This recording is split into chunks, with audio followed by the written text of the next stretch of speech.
Yeah, but what's your plan B for the students outside? Because you can't keep them out there. Everybody hear that? Say it again. There's a nursing home, there's a church across the street. Isn't there police like right there? There's police right over here. What else is behind you guys? Yeah, you can go to middle school. Colonial Middle School is right over there. By the way, I don't know if you know this, their plan is to come here. Yeah, we're doing a drill with them in the next couple of months. Okay. We did it 4 years ago. All right. Got anything else to add to that? So we got call the police. We got evacuate. How about the teacher not leaving the students alone or refusing to leave? Bang, she's dead. Well, yeah. Hold on, listen up, guys, listen up. Immediately just run down the hall and get that whole rest of the floor. Get them out of here, okay? Okay? Listen, I heard some good stuff, right? I threw in the weather, and that's kind of like a side factor. You gotta be, again, you gotta adapt. But you come up with some good ideas. Let's go to the church, let's go to the school, let's go to the police station. All right, on September 27, 2006, 53-year-old male walked into the Platte Canyon High School. He took 6 female students hostage in a classroom, sexually assaulted them. He eventually released 4 of them. He claimed he had explosives, and what he did was he basically alluded he was going to blow them up. So the police were forced to do a dynamic entry. They did an explosive breach, and during that breach, he killed one of the hostages and killed himself. Here's the worst part. He was in the parking lot. It's kind of debated between 35 minutes to an hour. He was in the parking lot talking to students, and he piggybacked into the school. Students, staff, people saw him in the parking lot. Like, who's that dude out in the parking lot? What did we tell you in the first training? Don't be afraid. It's a suspicious person, call 911. We'll come out, believe me, people that we go, yeah, the guy's real suspicious using the ATM, but banks will not go into the ATM, TD Bank in particular. They won't open the bank up if somebody's using the ATM, because that's a threat to them. They call us, that's a suspicious person. We go, we talk to them, we identify the person. We will talk to them, we will confirm. I actually have one guy here because a guy was sitting in the parking lot, so I go out to check him out. I'm like, hey, what are you doing?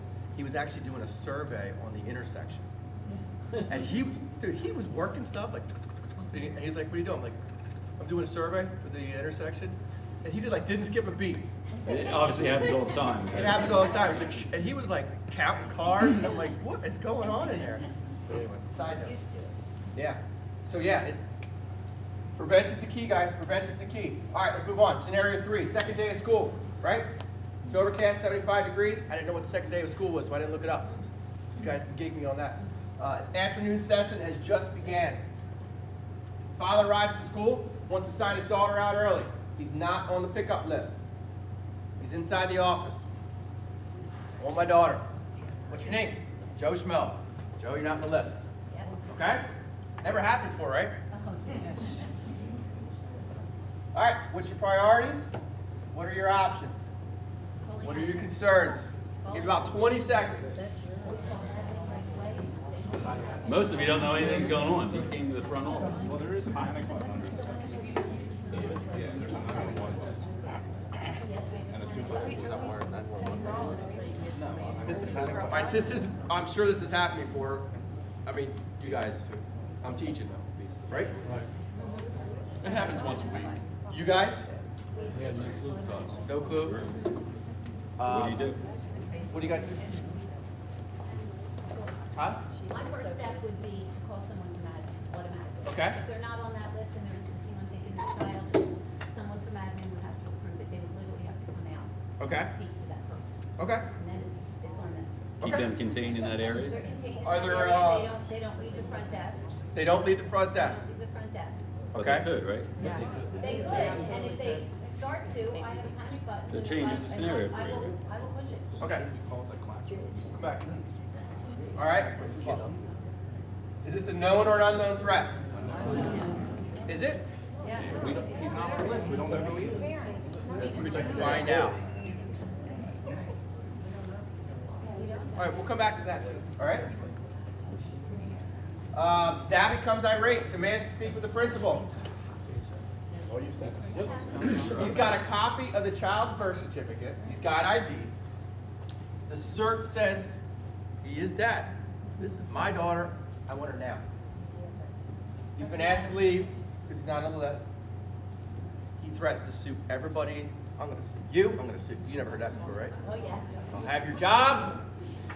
I always tell them, get in line. I'm the parent. Well, that's, Now what?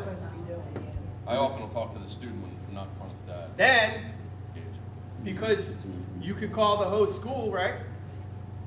Hey, tell me, Sally, what's her who? Her dad's here. Can you give me some information? He's not on the list. Is this a mistake? Second day of school, right? Can I Second jump- day, they're not always up to date yet, right? So we could, Just jump in real quick. Seth brought up something very good as source of information. You have it right in campus, the daughter, right? You're gonna see, obviously you've seen these are all real incidents. You're gonna see when we show you the real incident, what happens when they didn't do that. So Seth's gonna go right to the source. What's going on with your dad? What's the story? How this? I don't know how far Dave got. so you find out, you call the school, the whole school, and you learn there's a PFA, protection from abuse order, against mom and the daughter. Okay? And there's an emergency PFA. An emergency PFA means somebody went to a judge, even after hours, got the order, and dad may or may not have been served yet. Right? It's an it just took effect. They haven't been to court yet. What's the significance of that? Is that something probably happened very recently. Within the last to touch 24 that hours. off. So therefore, there's something fresh with this person. So, you have that information now. Now what? What are your priorities? What are your options? What are your concerns? Give you about 10 seconds. I imagine we've been on scene for a while. at this point, right? Call the police. And this played out.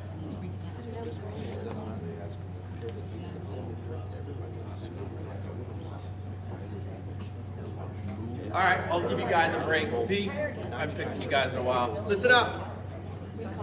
Gonna call 911. What else?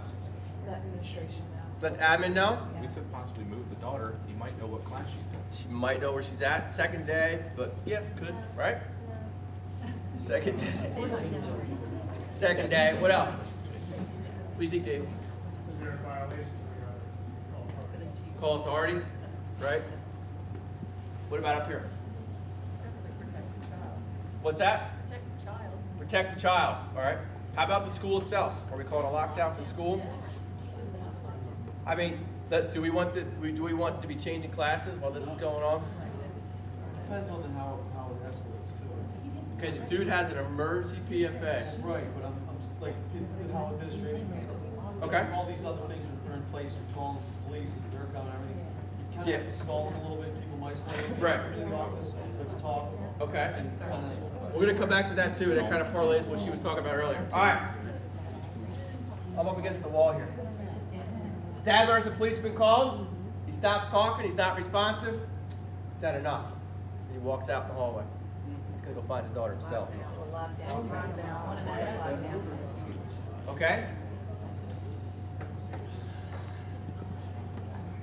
So, as a group, what are some of our priorities now?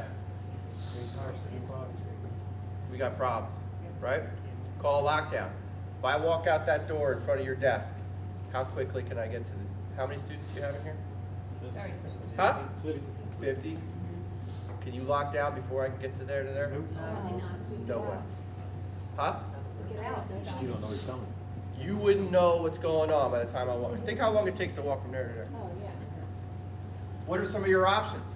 Stopping him Stopping him physically? physically. Kung fu fighting? Stop it.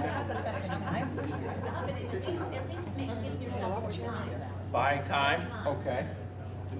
Remember, he's going completely, he's just like, I'm done. Trying to calm him down. Stepping off, right? What are some of your other concerns? We already talked about the daughter's safety. Now we have the whole school, right? You don't know if he has a weapon? No. Listen, I'm not going to complicate this one. On January 11, 2019, which was about 2 weeks ago, 3 weeks ago, a man walks into middle school in Eugene, Oregon.